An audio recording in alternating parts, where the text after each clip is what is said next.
നമസ്കാരം. Safe guard എൻ്റർടൈൻമെൻറ്റ്സിൻ്റെ പുതിയൊരു വീഡിയോയുമായി ഞങ്ങൾ നിങ്ങളുടെ മുന്നിലേക്ക് വരികയാണ്. ഇതൊരു ചെറിയ കണ്ടൻറ്റാണ്. കാൽവരി മൗണ്ട് ദേവാലയം. കാൽവരി മൗണ്ട് ദേവാലയം നിങ്ങളുടെ മുന്നിലൊന്ന് കാണിക്കണം. അതിൻ്റെ ഒരു ഡ്രോൺ വിഷ്വൽ കാണിക്കണം. ഇപ്പോൾ പെരുമ്പാവൂർ ഭാഗത്തുനിന്ന് കോതമംഗലം വഴി നേരിമംഗലം വഴി വന്ന് കട്ടപ്പന റൂട്ടിൽ കയറി, അതായത് നേരിമംഗലം തിരിഞ്ഞ് റൈറ്റ് തിരിഞ്ഞ് കട്ടപ്പന റൂട്ടിൽ കയറി കഴിഞ്ഞാൽ കട്ടപ്പന എത്തുന്നതിനും 10-15 കിലോമീറ്റർ മുന്നേ കാൽവരി മൗണ്ട് എന്ന് പറയുന്ന ഒരു സ്ഥലം തന്നെയുണ്ട്. കാൽവരി മൗണ്ട് എന്ന് പറഞ്ഞാൽ അതൊരു ദേശത്തിൻ്റെ പേരാണ്. അതുകൂടാതെ അവിടെ ഒരു കാൽവരി മൗണ്ട് ലൊക്കേഷനും ഉണ്ട്. അതിലേക്ക് പോകുമ്പോൾ കാൽവരി ദേവാലയമുണ്ട്.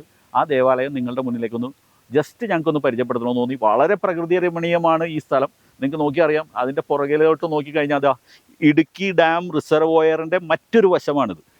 ആ മല നിങ്ങളൊന്ന് നോക്കിക്കഴിഞ്ഞാൽ അറിയാം. അതിനപ്പുറമാണ് ശരിക്കും പറഞ്ഞാൽ ആ റിസർവോയർ നിൽക്കുന്നത്, ഇടുക്കി ഡാം നിൽക്കുന്നത്.